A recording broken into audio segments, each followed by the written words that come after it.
রাষ্ট্রীয় অতিথি ভবন যমুনায় রাজনৈতিক দলগুলোর সাথে দুপুর থেকেই সংলাপ করছেন প্রধান উপদেষ্টা। আলোচনা শেষে এই মুহূর্তে কথা বলছেন সিপিবির রুহিন হাসান প্রিন্স। আমরা সরাসরি যাচ্ছি সেখানে।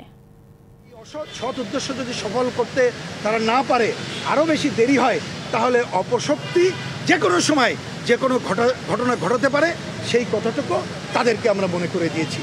এর মধ্য দিয়েই আমরা আমাদের বাম গণতান্ত্রিক জোটের আলোচনা আজকে শেষ করেছি। আমার মনে হয় কোনো অসম্পূর্ণ থাকলেও দু এক কথা মাসুদ রানা বলতে পারে বলে শেষ করি।